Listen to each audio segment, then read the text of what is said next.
Good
morning, good afternoon, good evening to everyone around the world. I am Paul Sisler, and I am the host of In the Moment. Hello, hello, hello. You'll notice at the beginning I threw up the suicide hotline. Suicide numbers are on the rise. If you're in that mindset, you're in a crisis, make sure that you dial 988 or call 1-800. The number was up there. I'll put it up there again. 1-800-273-TALK-8255. I myself deal with these thoughts on a daily basis, and it's serious. The numbers are up there. Back in 2000, the numbers every year were around 20,000 people, and last year in 2022, it hit 49,000 people committed suicide, and this year it looks like it's going to be over 50,000. So if you're in crisis, make sure that you call and ask for help. It's something that weighs heavy on my heart. There's a lot of people, whether it's depression, PTSD, in my case, pain. I live with pain every day. It has an effect on you. So it's something that I take serious. With that, let's get on with the show. Today, Becoming Stoic. We have Benny, the Stoic Padawan, and we are going to continue on the 4 virtues with a focus on courage today. Hello, Benny. How are you doing? Yeah, I'm doing well, Paul. And you? And first of all, good that you put out the number. I think it's really important for people to show that there is some support out there. And yeah, definitely, that's awesome that you're doing that. So great. But how are you? I'm doing good. I got up and here I am. I'm here today. So that's the important thing. And our main topic, courage, it plays along with that. Courage plays a big part in facing every day and overcoming the obstacles that one may face, whatever they may be. With me, I get dark thoughts every morning. Again, mine's due to pain, and I got a wonderful little pup that helps me through that. And, I come on here. This helps with it. I go into spaces that helps. So I have a lot of people that I talk to and reach out to. And, a lot of people that contemplate this in their mind, they're not usually talking about it. They're not usually opening up with other people about it. We present as if we are strong. We present as if our day is going good. We present all this happy energy, and yet we're literally dying inside and don't want to be here. So to overcome that, for you, if you're someone that isn't in that mindset and you have someone like me who's calling up saying, hey man, I really need to talk, please take our call. Please take our call. Even if we just need to call and vent a little bit. Sometimes we're just looking for a reason to stay around a little longer. And, I've had a lot of people that I've talked to and reached out to, and those people have given me the hope to keep going. And now that things are going better for me, I have more of a positive outlook on life and want to be here. But it still doesn't stop the thoughts from coming into my head, so anyways.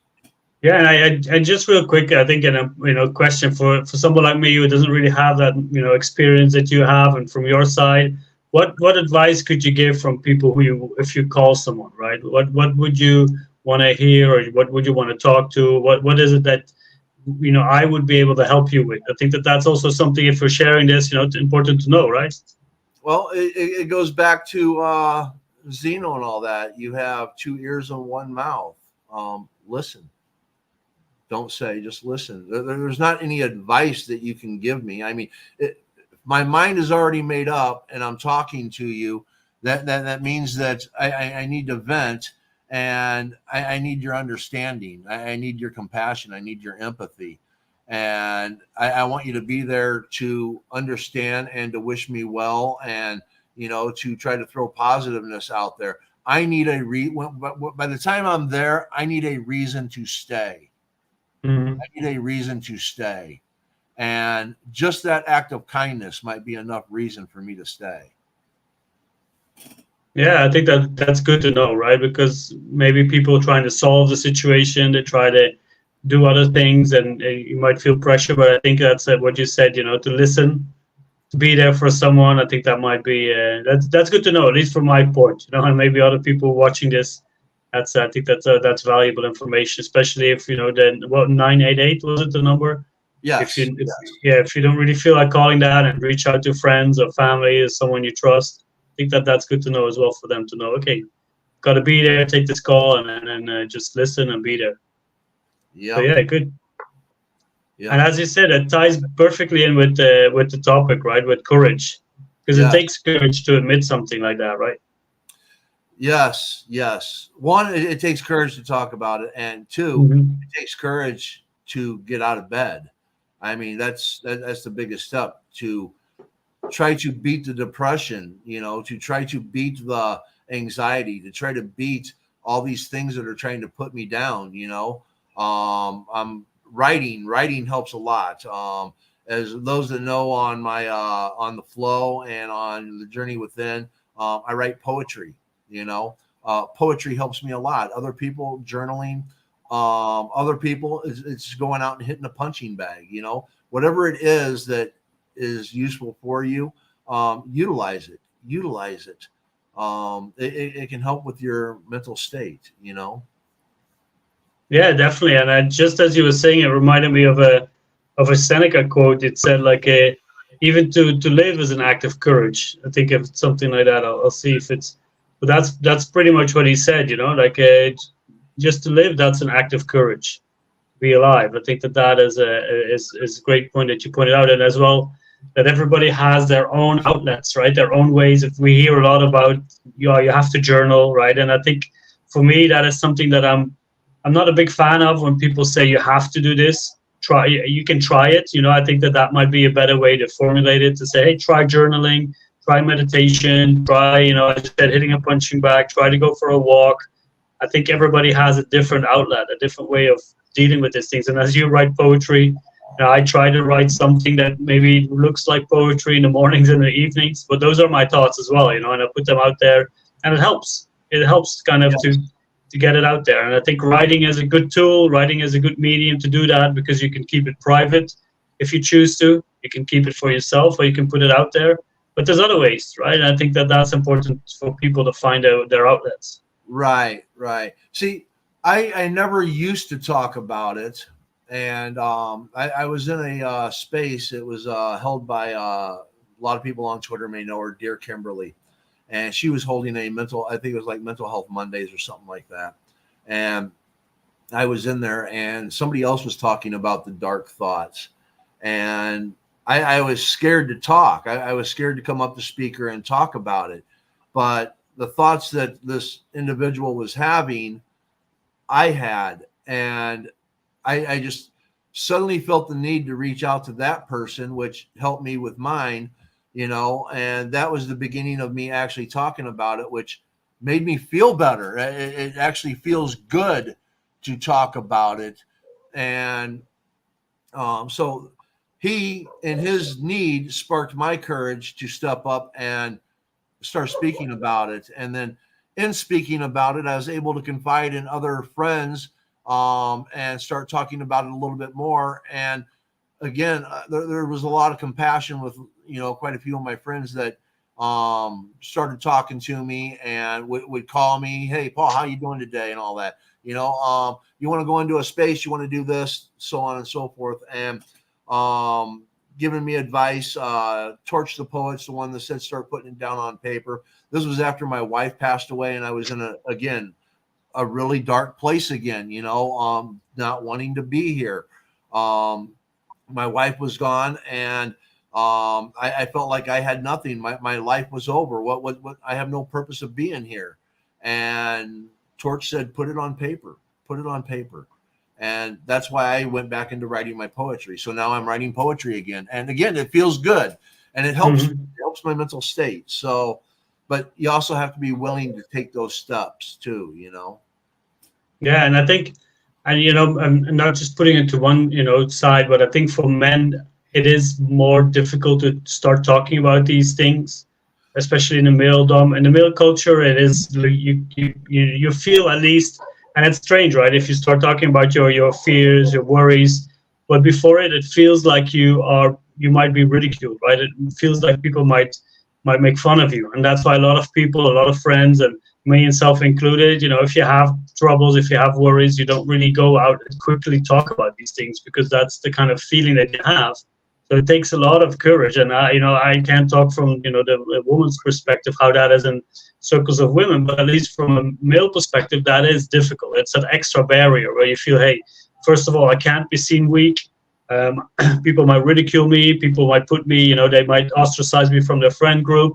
But the interesting thing is that you get a lot of courage. Like I went, through a breakup, my marriage ending. Some good friends of mine at the same, and we were kind of like a support group, right? We were just talking to each other, and in difficult times, hey, can I call you? And just kind of giving each other advice. I made some kind of rules for myself and just say, okay, what am I going to do to because you get into that dark zone real quick in your head. Like, am I not good enough? And all those questions that come ahead, and the more you go and do destructive behavior, the worse it gets. So it is good to kind of reach out and to make that first step, and that takes that courage to say, hey, you know what, I need this to be better. I need it to get ahead. So what, yeah, from a male perspective, that's an extra hurdle, right? It doesn't feel like it's open to as welcoming for people to talk about their own problems, because it feels like, hey, you've got to man up, you just got to keep going, and that's it. But that's not it. You gotta share. You gotta share it. Yes, definitely. And you mentioned you appear weak, and that's the persona about it. We are shamed, and we're made to feel lowly if we have those thoughts. And I think the sadness that comes in is that if I can make the thoughts stop, I would. You know, I don't bring it up upon myself. It's just simply there. And there are a lot of people out there that are now talking about it and putting up the numbers and the helplines and stuff. Reggie Townsend, who I just had on one of my shows, he did a veteran space and was talking about suicide in veterans, and he's also putting it up. I know in the writing community, one of the biggest advocates that just comes off the top of my mind is Dana. I'm trying to think of her last name. I think it's like Dana Brown. She's a huge person in the writing communities and all that, and an advocate also, and puts the hotline number up in the nest on Twitter Spaces and all that. So she's a strong ally, someone that you can call and talk to and all that. Yeah, it's good to have people to be able to call. There's another person, Adam Scottsdale. He's also somebody that you can reach out to. And I know I'm putting these people's names out there, but it's only because I reach out to them. I talk with them, even if I'm not talking about the fact that I'm feeling depressed or whatever. Sometimes I'll go into a space and I will just simply converse with them. And because of who they are and how they present and the sincerity and strength that they bring out of me, I see them as mentors, I guess would be the way to put it. And they help me, So I hope they don't get mad at me for saying their names, but it means a lot to me because they advocate for this kind of help also. They're good, great people, So, but it's a hard topic to talk about, and I want to make sure that people have an outlet and have the ability to talk about it more if they need to, because again, when we go to this place in our heads, sometimes it starts to spiral, and we need somebody to help us get out of that, get out of that mind thought, help us find our happy place, and sometimes that can be hard to do. Yeah, and I think that's why it's really good to mention this and to show people, hey, this is out there, and if you, I don't know, it could be a good. I think it could be a good space for people who are not really familiar with it to see the kind of the signs to say, do you need some help? Because I think that's sometimes also a question. Just, hey, how are you doing? Right, to ask those questions if you feel that something is not right, or reach out to people. I think that is also important to kind of show, right, to kind of ask the people around you, just get in touch with them on a regular basis. Yes. And believe it or not, Stoicism is a huge help. So like you and Bryce have been really, really helpful for me and all that, because when you come on every week and you talk about Stoicism, and we talk about you and I who are now talking about the 4 virtues, this helps me in so many ways, because it brings me to a point of, one, reeling in my emotions and not letting them take control.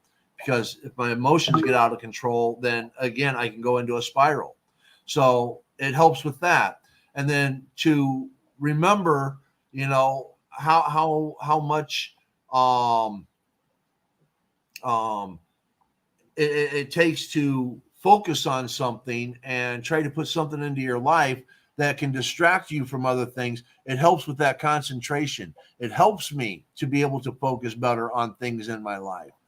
So, again, Stoicism, huge. And then what Shadow Fox does with the spirituality, same thing, it helps bring that positive energy. It's about positiveness, love, kindness, all these things that all of us want to feel and embrace in our lives. And yet there's so much anger and frustration and, negativity out in the world that kind of stuff brings you down fast.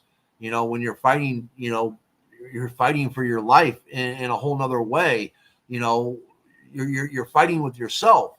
And what, like Shadow Fox says, it's like, bring me a solution, because when you fight, the fight continues. The fight is endless. It never ends, and I want to stop fighting. And unfortunately, there's 2 outlets for that. One is to not be here any longer. My battle, my fight's done, or to find something that makes it to where I no longer have to fight, and that's the difficulty. And that's where the courage comes in, to keep on going, to keep on, trying to find a solution so you don't have to fight anymore that doesn't involve going away permanently. Yeah. And just for, one question, because what I was thinking, or like if you found a purpose to keep fighting for, right? Because maybe that's something that's in you, but at least, you say, hey, you know what, this is my fight and it's going to be with me. But at least I have, this purpose to keep going, right? This sense of like, hey, I'm doing it for something bigger than me. maybe to help people. And this is, I've had some, the wonderful thing is that my sisters, I'm staying with my parents for a while. My sister's here, and we have great conversations, about philosophy and life. And you never know how or when you're going to help people. And this is, as you mentioned, the spaces that Bryce and I hold. It is quite remarkable how many people reach out at the end, or in the background, say, hey, I really appreciate it and thank you very much. And it's not something that when I started taking over these spaces or when I started joining these spaces that you kind of think about. Or when I went joining Bryce's space on Saturday, it's not something like, hey, I first of all was doing it for myself, kind of as an outlet to galvanize these Stoic ideas. But at the end of the day, you when you hear people come up or they reach out and they say, "Oh, that really helped me out. That had a big impact." You say, "Oh, I didn't expect that. Is that something that I did?" And it drives you to keep going. And everybody has their struggles. I think everybody has the things that they're dealing with, and if you share it, I think that that's one of the beautiful things about those spaces and things, platforms like this, like you are giving to people like me and to the other, great hosts that you have throughout the week. It is wonderful for people to see something, and you never know what someone needs to hear at that moment. You never know if it's something that you need to say or just do or reach out. So I think that that is really a big thing to do. And as you said, it takes courage. And for me, the Stoic philosophy helps in that sense. And it shows you that we are a community. We're a society. We need to be there for each other. And if we know what makes us work best, if we try to improve ourselves, then we can take each of those lessons, each of those steps, and share them with people who aren't as far as we are. And we have people who we are learning from, and we can then give it on. It's a perpetual motion. And I think that kind of, for me at least, that shows the beauty that's out there. Instead of the looking at the darkness, if you look at the news and if you look at all the politics, the media, everything's going on. But if you look at the people around you and like put it on a human level, you can see that there's a lot of beautiful things out there. On the nature, look at it at those levels, you can see life is precious because we only have one and we're right here, right now, and we should try to experience every moment of it. But yeah, that's why, for me, philosophy of life makes you look at life differently, because you start to ask questions, you start to examine it, you start to know yourself better. And the more you know yourself, the more you get to be confident about who you are and what you can deal with. So I think that that's why it's great to have these conversations as well, about Stoicism and just philosophy in general and the other spaces that you host as well. Great. Yes. We have Bryce in the comments. It takes courage to ask for help. It shows vulnerability and a true commitment to betterment. My weakness is my key to future strength, Marcus Aurelius said. The obstacle is the way. Yes. And go ahead. No, it does take vulnerability, right? And that's another thing that men are, especially men and maybe a lot of women as well, who are afraid to be vulnerable, who are afraid to, especially to come on spaces, to come on platforms where other people might hear you. I had the same. I think we lost him. Oh, we're still here. Can you still hear me?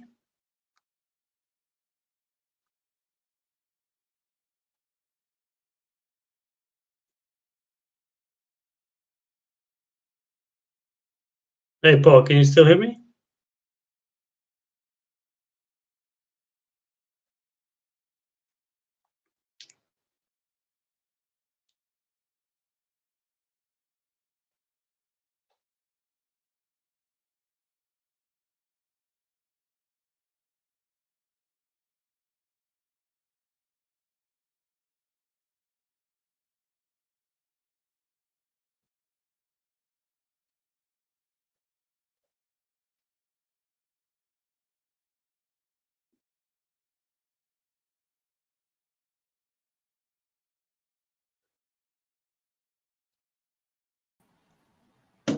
well, all right, we're back. Okay, yeah, I had a stall on my internet there for a second.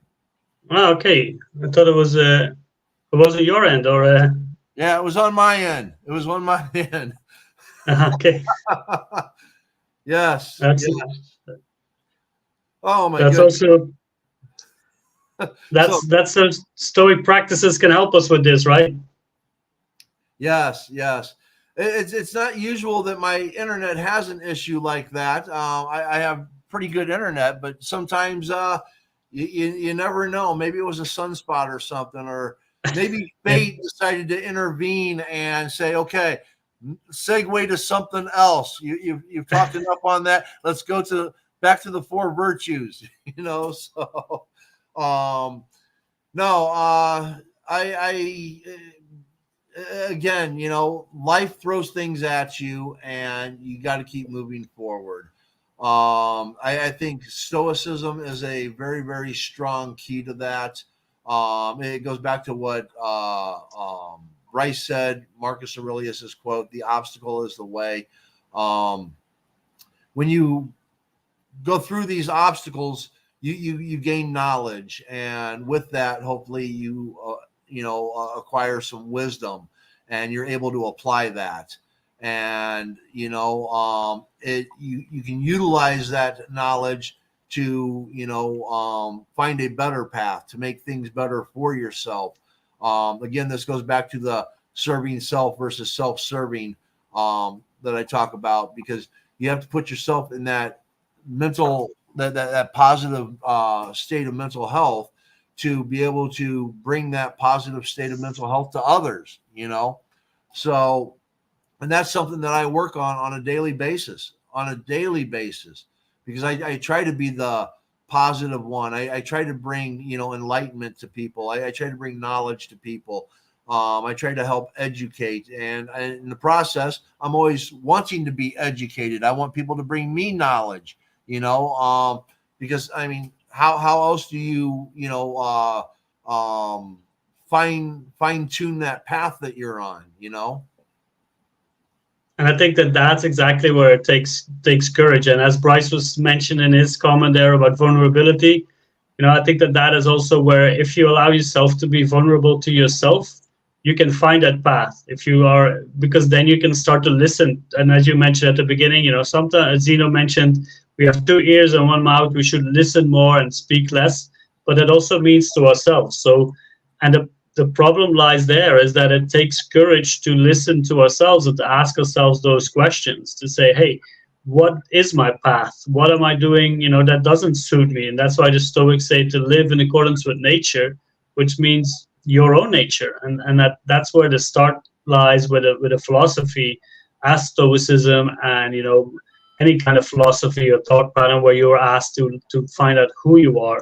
So when we're talking about something like courage, it is that drive to act, right? That drive to make sure that you are uh, living up to yourself, not maybe your highest potential, but at least to your doing justice to yourself. I think that that's where kind of the courage is like, okay, I got to take this step, got to take this hurdle. And the quote that Bryce used was, the obstacle is the way, and everybody has their own obstacles.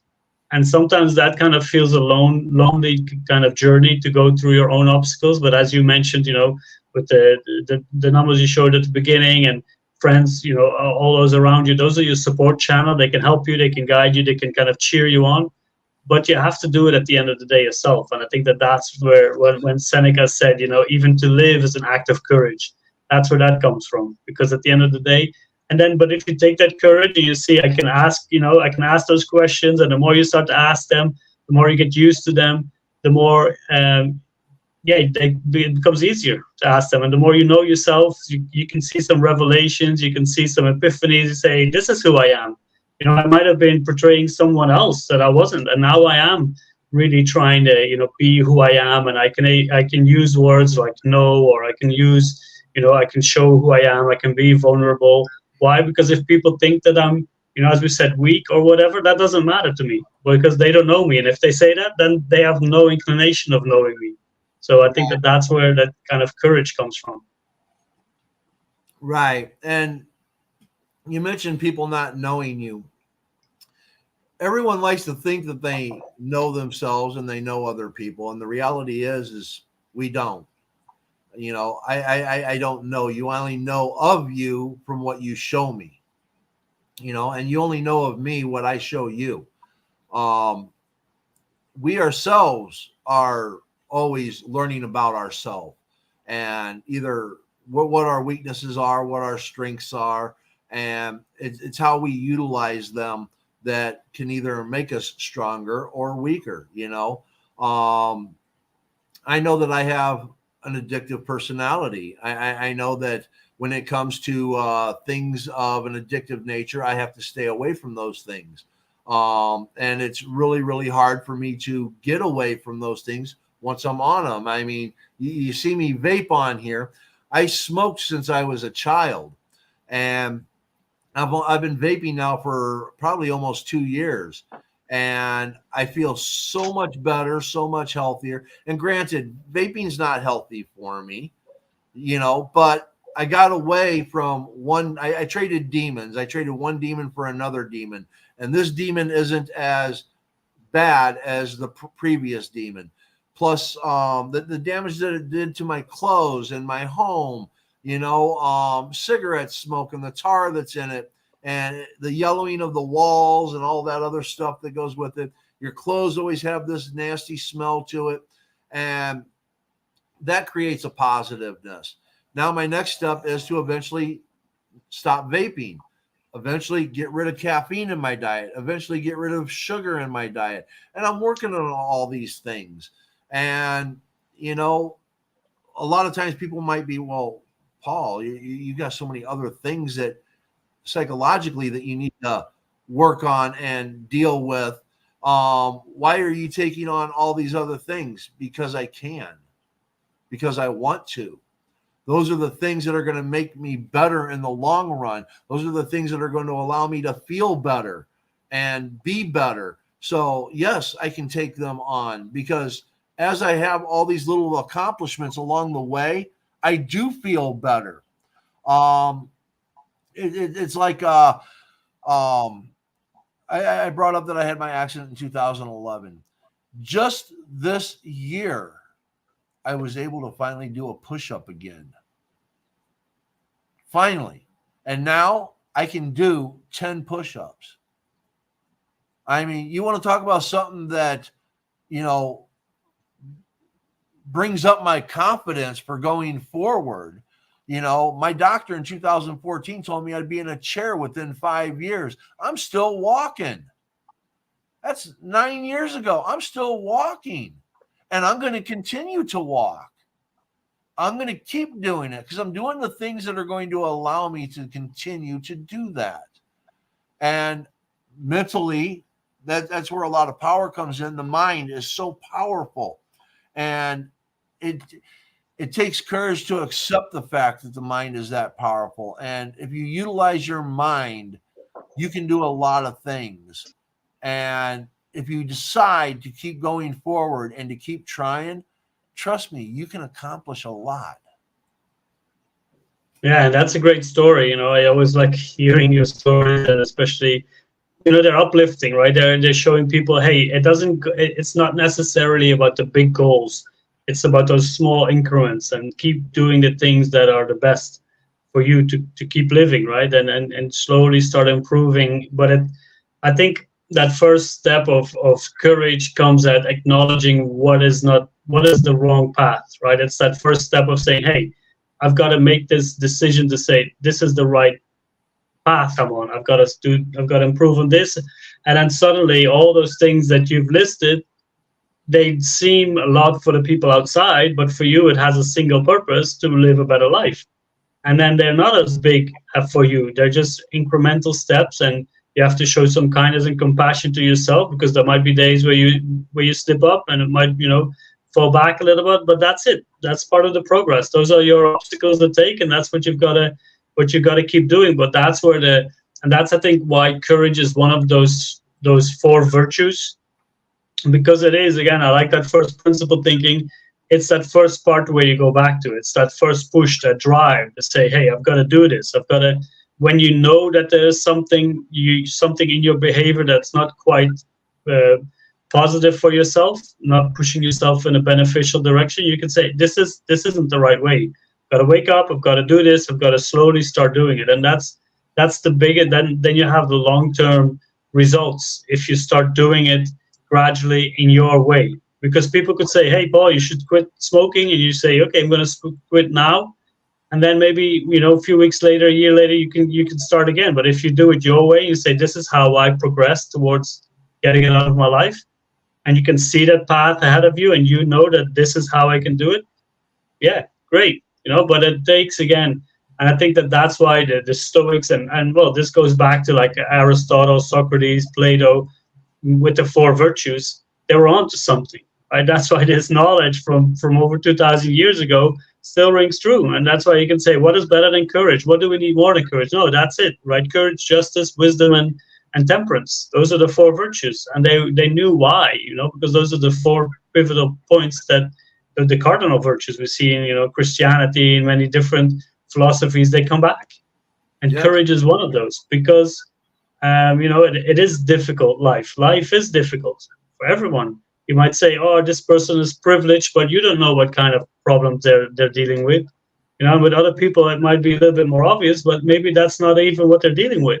So it is that first step to really say, hey, I'm going to live a better life. I'm going to do it first for myself. And then, in the same time, for the people around me to benefit. And again, with your example and other people's examples, you never know what someone needs to see. Exactly. And I don't want to misinform people here and all that, because it sounds like I've done a lot of, I've had a lot of strength and accomplished a lot. It doesn't come with its downfalls, because there are those days that I didn't get out of bed. There are those days that all I could do is just sit there and cry. There are those days that, again, I didn't eat. I wouldn't eat because, again, it's a the spiral that I was in, and so it hasn't been an easy battle going forward, but as I take these steps and I have successes along the way, it continues to get easier, and it allows me to take on more things that I want to change. And as I see the accomplishments along the way, certain things become easier as I take on other challenges and add to it. And it's like, well, why not finish the one? I may never finish one, it might be something that I have to deal with for the rest of my life, like this. Maybe I never give this up. So if I were to just focus on this, what a waste of time to not take on other things if I can. And I do, So I pick and choose what I want to battle for the day, and that's what I deal with. And once I do that, I pick something else. It's like I didn't do dishes yesterday. I could not bring myself to do dishes yesterday. I didn't have a show yesterday, and I wanted a day for me. And I basically wasted yesterday away. But in wasting it away, it was well worth it, because today I woke up so much more well refreshed and felt better about the day when I got up. So I needed that one day to just not do anything. And the reality is I didn't do nothing. I did for self. Self needed that break. I gave self that break. Yeah, and I think when you say, wasting it away, when you do it consciously, when you say, I need to have this day for myself, and the Stoics say, when you do it mindfully and you live it, you say, I'm not going to do anything, and that's okay. That's fine. That is not wasting. That's exactly what you said. That's what your mind, your body is telling you. Hey, Paul, I need this day for myself. Let's take it easy. Let's take a break. And I know those days as well, where you just say, okay, that's it. And I've had a big, socially interactive weekend, which was great, with friends and family. But then at one point I just say, I need some space for myself. I need some time for myself. And that's also fine. And that's, I think, another part of when talking about courage again, I think that's another part of it, where you can tell yourself it's fine. It is okay.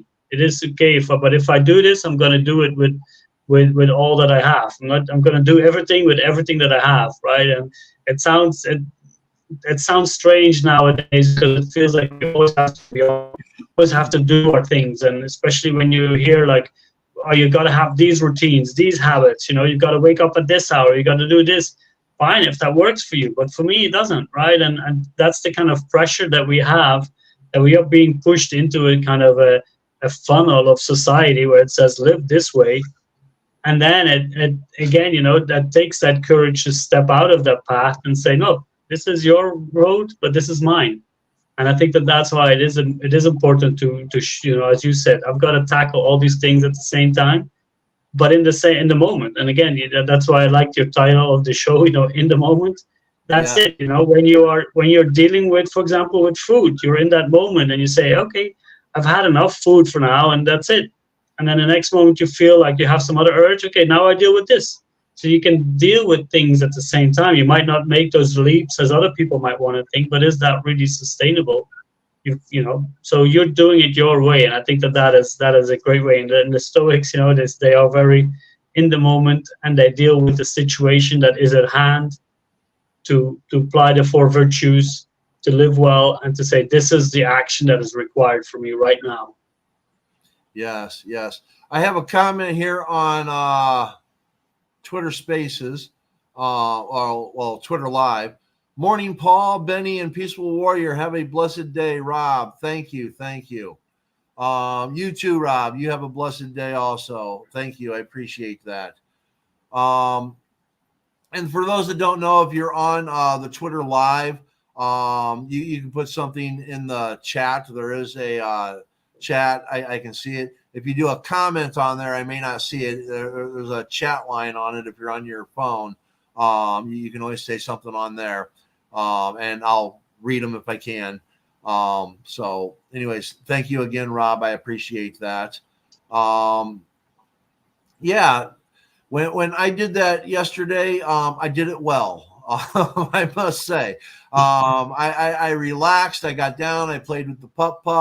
I took her out on an extra walk, so I got 3 walks in yesterday, which felt really good, really leisurely. Took my time. Let pup sniff a few extra things that I usually are. I'm trying to tug her along, saying, come on, let's go. We got to do this walk. And instead, I just like kind of let her, you know, enjoy her moment. And I would just stand there and look at the sky and enjoy the beauty of things, you know. So I really took it in yesterday. I needed it, you know. So, and I encourage other people to do that, you know, when you get that chance and you can make the time to do it, just take in what's around you, you know. Nature is just such a beautiful thing, you know. Take it in.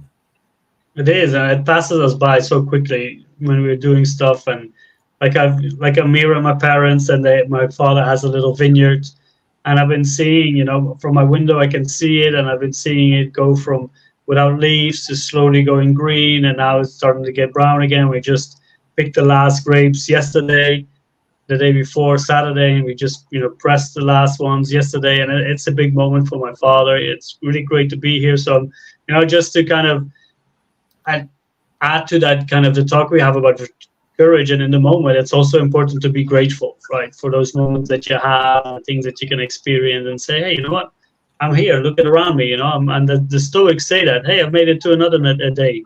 This is some extra time that I've been given, and I've got to make the best of it. And sometimes the best of it is just to do nothing, like to do nothing, because it is still doing something for yourself, to give yourself that break. But Yes. yeah, no, that's good. And also, like with when we talk about courage, I also kind of wanted to see how that links with the rest of the virtues, right? Because that's important. Yeah. We've been talking about wisdom, and we've been talking about temperance the other day, and it is often that some people try to make, you know, one virtue be more important.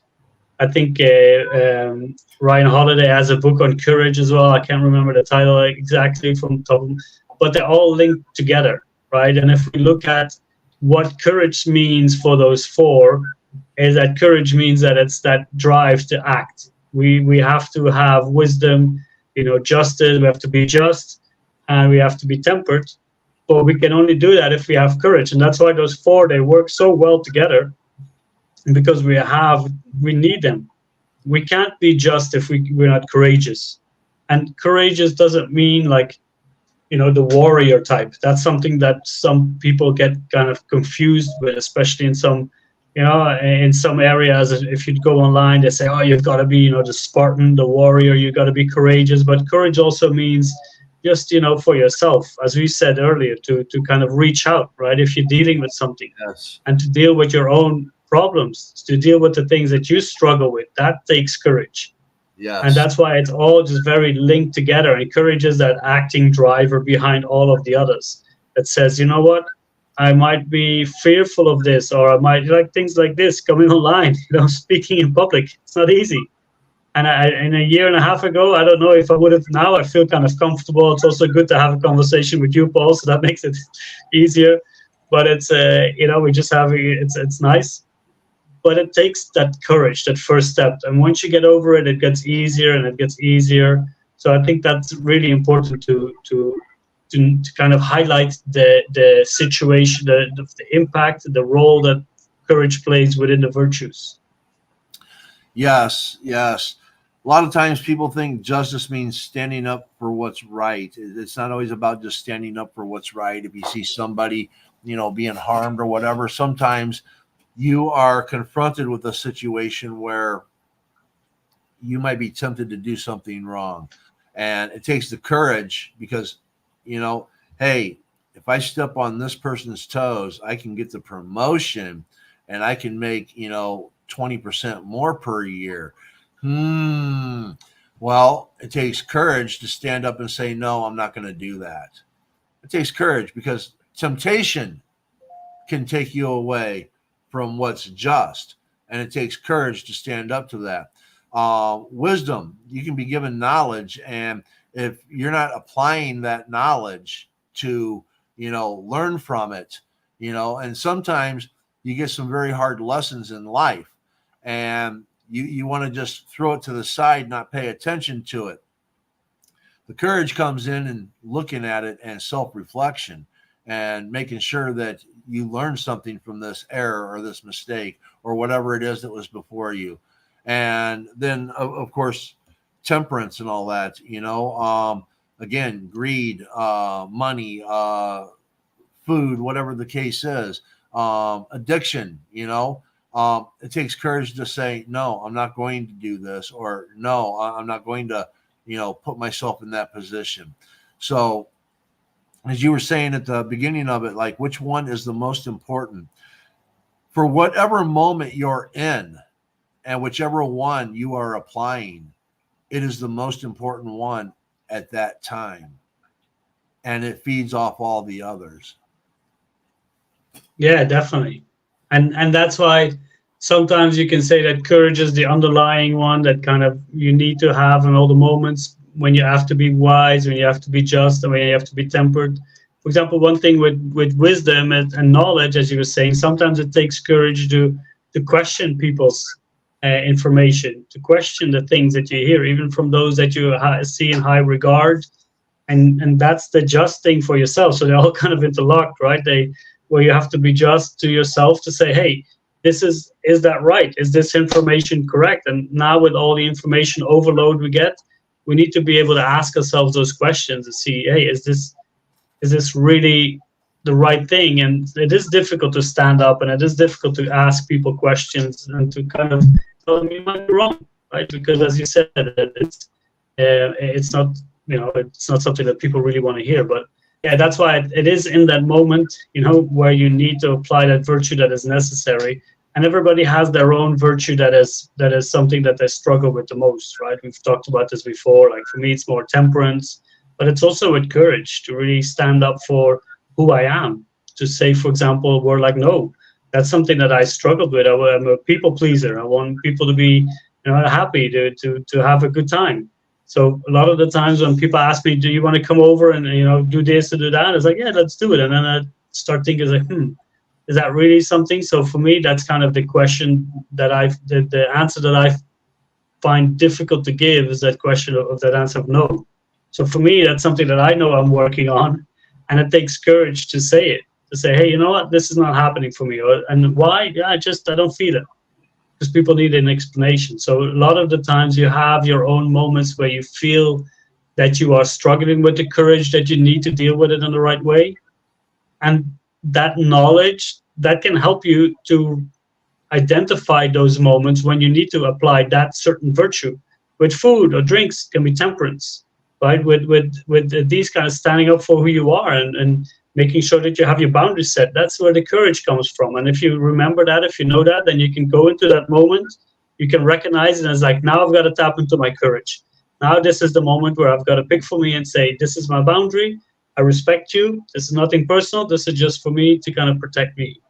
And that's when you need that courage. And that's why I think it's important to have those moments to really look at when it happens, and then you can identify them faster when you're in that moment. Absolutely. Absolutely. All right. I think this has been a great show. We have covered the 4 virtues pretty well over the last 3 episodes. Next week, what would you like to talk about? Do you have anything that you like? You're just wanting to get out there in relation to Stoicism? I think from what I've been thinking about is something that I um, kind of my way into Stoicism, and it's talking about how to deal with people, like how to deal with people in the public life, on in at work, just in general, and how to deal with them in a respectful way, and maybe not get as frustrated or angry with people. For example, in ways of like when you drive, when you go to the supermarket, but also with coworkers. So I think there's a lot of really important, really good tools from Stoicism that can help you deal with people, because we are a society. We do live with other people around us, to kind of help us deal with them better. And you gave, I think it was last week, where you gave a good example when you are, you came across someone else.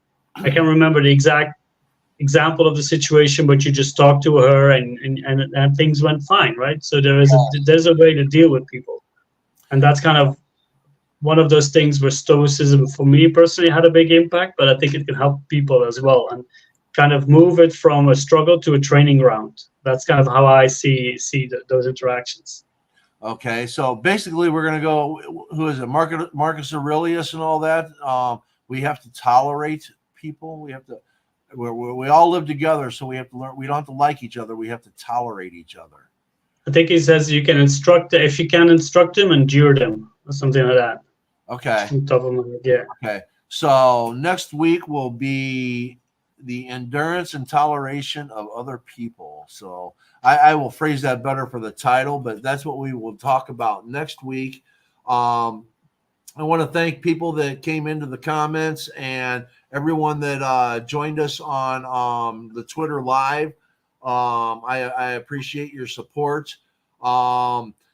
Remember that I'm on Monday through Saturday, 1 p.m. Eastern, 10 a.m. Pacific. I have to talk to Luke. I don't know if we're going to be doing Writers Retreat tomorrow or not. Luke has a lot of things going on. She's started up a bookstore and is working real hard to keep the cash flow going. So I'll find out if she's ready to come back tomorrow or not. Otherwise, Wednesday, we have the flow with Shadow Fox. That's going to be a special show because Diana and Hermit, I believe they're all going to be up there with Shadow Fox. So we're probably going to have a nice live edition with about 3 or 4 people at Shadow Fox's house. So this will be kind of fun. Thursday, we have Who Wrote the Bill.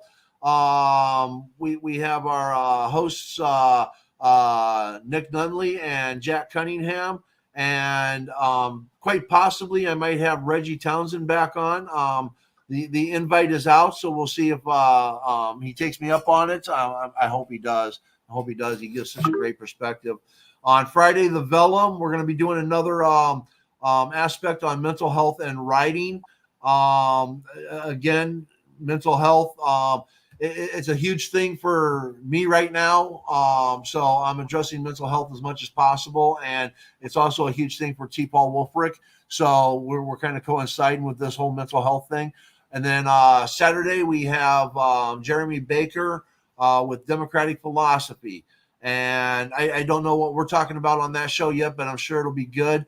Waiting for Jeremy to get back to me on which topic. And of course, we're looking at the current events of what's going on during the week. So we'll see what goes on. We'll see what goes on. Anyways, in the meantime, remember, Vinny, any closing words? Any final No, thoughts? not really. No, I think it was a great conversation, and I think it's really important what you're doing on the mental health aspect.